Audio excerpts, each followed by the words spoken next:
I think this was the highlight of the hearing yesterday, yung acknowledgement ninyo na 95% of the wrongful deaths under Duterte's drug war, wala palang police report. Ang tanong ko, paano nangyari yun? Bakit nakalusot? Kasi yun ang order ng ano eh. It seemed as if it was the order of the higher-ups. Alam niyo naman ang ating character ng ating police organization. Very militaristic. Blind loyalty. Kaya nga nagkakaproblema tayo. That's why if I were asked what measures that we can do for the last 2 years, it is actually police reform. Kasi talagang kinakailangan, we have to turn around and change the notion of what the police is to our society. Ang nangyari kasi dyan, para militaristic force na puro general, tapos bata-bata. Alam mo naman, ang notion talaga dapat ng ideal police. Like before, yung mamang police idea, di ba? Which happened in the 50s and the 60s. The policemen were community figures. Kilala sila sa community, the community knew them, they belong there. Ganon din ang mga fiscal, ganon din ang mga prosecutors. Pero nangyari dito, nung naging Integrated National Police, tsaka ganon na yung naging structure ng police natin, nagka-problema talaga. Naging blind loyalty, blind obedience. Right or wrong, obey. We cannot live with that anymore. I think that that's the most important thing that we're learning here. Okay. This is sinasabi niyong 95% of the wrongful deaths, walang police report. Were you referring dun sa official police figures, yung 6,252, or perhaps mas marami pa? Mas marami pa siguro. Hindi ko alam eh. Mas siguro mga 6,000 would be a reasonable number. 95% of 6,000, walang police report? It must be the case. Kasi nga, nag-aharap kami ng ganyan. Pagka, of all the victims that went to us, na kinausap namin, at nag-attempt kami na kumuha ng police report, out of 20 of them, walang lumabas kahit isang police report. Anong official na dahilan nung hiningan niya ng police report na police official? No police report. And then when pinapa-explain ko sa isang former general, sabi niya, that was the policy. So, paano bahala na kayong umareglo o umayos sa sitwasyon ng inyong presinto. So, naging SOP yan. Wala nang police report dyan.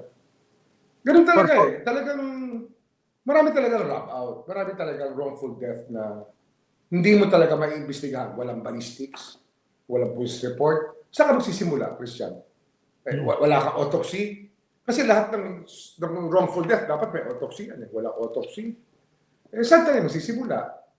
Sasabihin natin, may tama ng bala. Tapos na tayo ron. Wala na tayo ibang ebidensya. Paano ka magsisimula? Doon sa sinasabi ng wrong...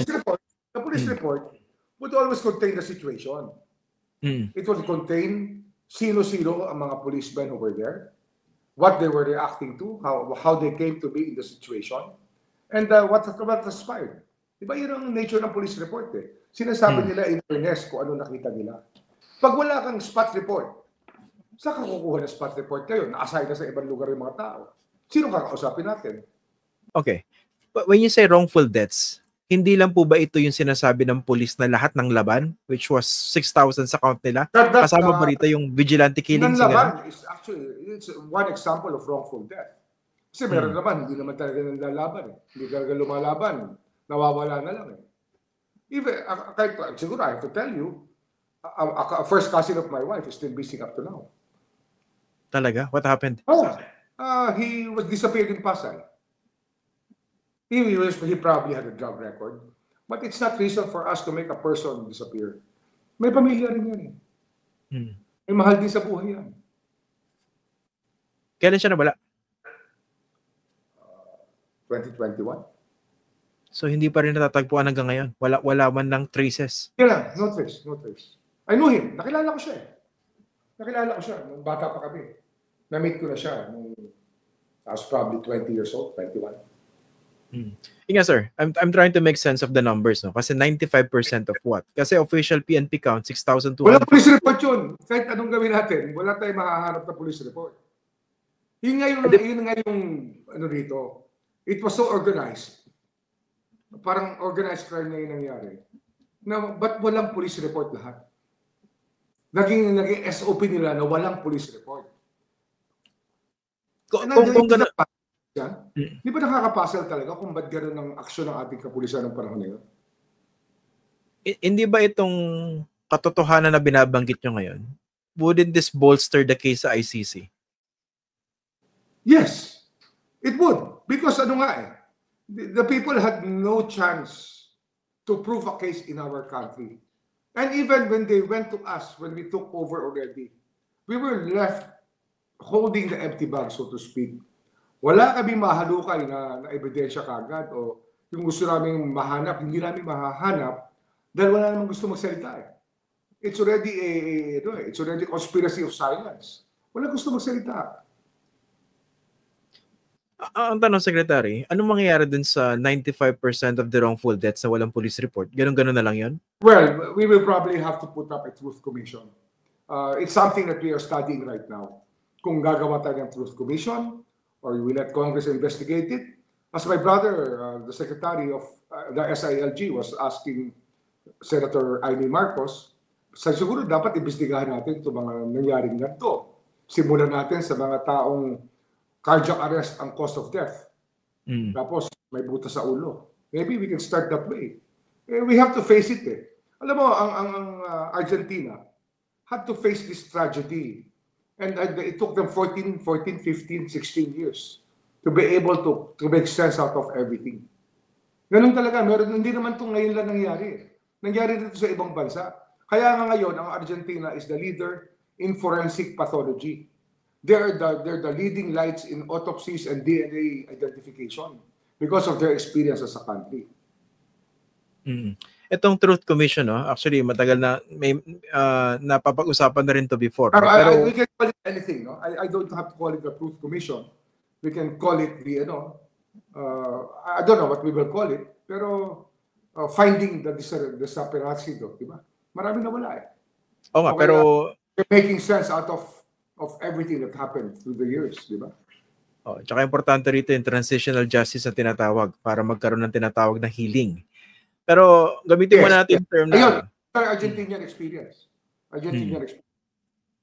Gamitin natin yung term na Truth Commission for purposes of this discussion. Yes, okay. Ano yung nakikita niyo magiging hubog nito?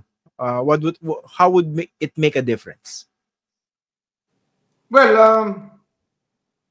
open siya. It is a very transparent process that we should make para talaga maglabasan ng totoo. And we will have to offer immunities. Marami tayong kailangan pag-isipan muna bago natin gawin ito. But we have to make a structure where people will not be afraid to speak. Yan ang pinakamahalaga. Oo. Tsaka ma-ventilate nila yung kanilang saloobin, no? Pero how seriously are you considering this Truth Commission?